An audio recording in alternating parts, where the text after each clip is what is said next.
இயற்கை சிந்தனையோடு நாமும் செயல்படுவோம். வாழ்க வையகம், வாழ்க வையகம், வாழ்க வளமுடன். குருவே துணை. இயற்கை சிந்தனையோடு வாழ்வேன் என்ற தலைப்பிலே இன்று நாம் சிறிது சிந்திக்க இருக்கின்றோம்.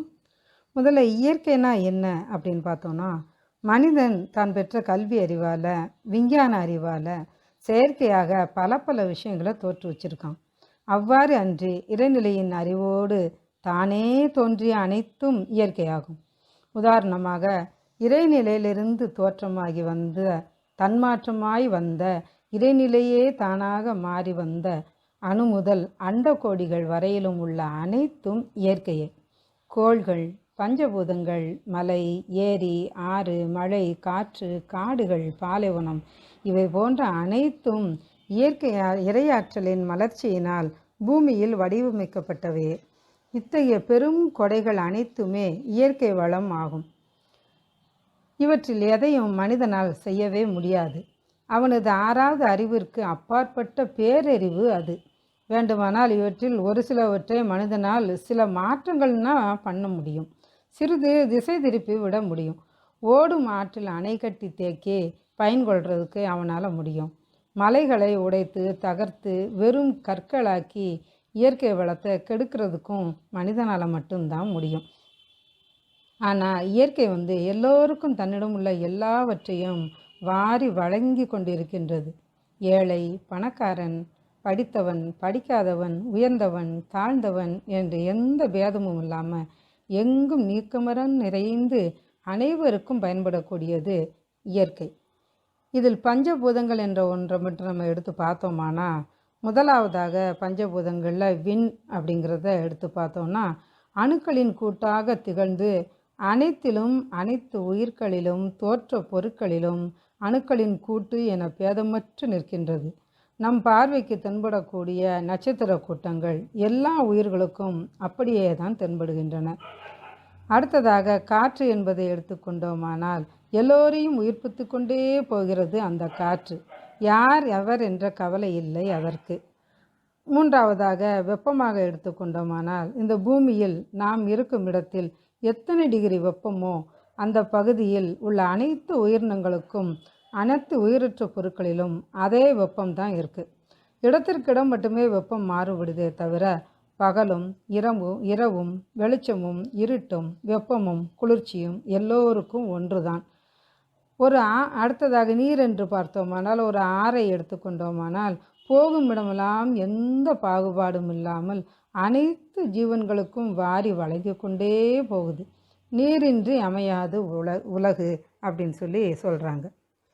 அடுத்ததாக பார்த்தோம்னா நிலம் என்பது பஞ்சபூதங்களின் சரிவிகித அளவில் இருந்து உயிர்கள் வாழ ஏற்ற நிலையில் காடு, மலை அப்படின்னு எல்லா இடங்களிலும் உயிரினங்கள் வாழ வழிவகை செய்து கொண்டே இருக்கிறது. அனைத்து உயிர்களையும் அப்படியே அது ஏற்றுக்கொண்டு தன்னுடைய பயனை ஈந்து கொண்டே இருக்கிறது.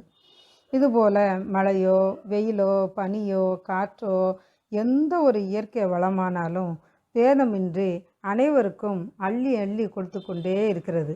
ஆனால் மனிதர்கள் மட்டும்தான் இவை அனைத்தையும் தன்னுடைய வளமாக நினைத்து மாற்றி அமைத்து கொண்டிருக்கிறாங்க. வீடுகள், கட்டடங்கள் கட்டுறதுக்கு விவசாய நிலத்தை அழிக்கிறாங்க. விளைநிலங்களை எல்லாமே நாம் பாதுகாத்து விவசாயத்திற்கு பயன்படுத்தணும். இப்போ பிளாஸ்டிக் கழிவுகளை போட்டு எல்லாத்தையும் பாழாக்குறோம். அதையெல்லாம் நம்ம தவிர்க்கணும். ஏரி, குளம், குட்டையெல்லாம் தூர்ந்து போய் கிடக்குது, கட்டடங்களாக மாறிடுச்சு. இவை எல்லாம் குப்பை மலையாக காட்சியளிக்கின்றன. இதை எல்லாத்தையும் நாம் சீர்படுத்தணும். மழை நீரை சேகரித்தா நிலத்தடி நீர் மட்டம் உயரும். விதைப்பந்து மூலமாக மரங்களை வளர்க்கலாம். நம்மகிட்ட சேரக்கூடிய விதைகளை பத்திரப்படுத்தி நீர்நிலைகள் அதிகமுள்ள இடங்களுக்கு போகும்போது அங்கே தூவி விட்டால் அது தானே வளர்ந்து மரமாகி விடும்.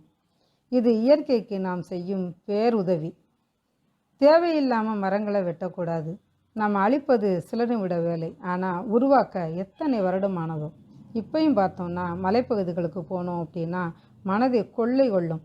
வெயிலே படாமல் வெளிச்சமின்றி பாசம் படிந்த பாறைகளோட, பறவைகளின் சத்தத்தோட, அணில்கள் போன்ற பூச்சிகளின் ஜீவராசிகளின் சத்தத்துடனும் எங்கெங்கும் சத்தமிட்டு கொண்டே இருக்கும் பூச்சிகளின் ஒலிகளோடும் மிகவும் இனிமையாக ஒரு ஒரு கண்ணுக்கும் கருத்துக்கும் காதுக்கும் இனிமை தரக்கூடிய ஒரு இடமாக இன்னும் அந்த மலைப்பகுதிகள் இருக்கின்றன. இது எல்லாத்தையுமே மனிதன் காலடிபடாத வரை சிறப்பாகவே இருக்கும். சுவாமிஜி அவர்கள் சொல்கிறாங்க, இயற்கையின் சிறப்பாக ஆறறிவை கொண்டு எவ்வுயிர்க்கும் தீமையின்றி உணவு பயிர் செய்து இயற்கையின் அருள் கொண்டு பரித்துண்ணல் நீக்கி இட்டுண்டு பிற உயிர்கள் சுதந்திரமும் காப்போம் அப்படின்னு சொல்லி சொல்கிறாங்க. அப்போ இயற்கை வளத்தை நாம் அழிக்காமல் வாழணும். இப்படி இயற்கையே இறைத்தன்மை மாறாமல் அன்பும் கருணையுமாக எல்லா இடத்திலும் நிறைந்திருக்கு அப்படிங்கிறத நாம் உணரணும்.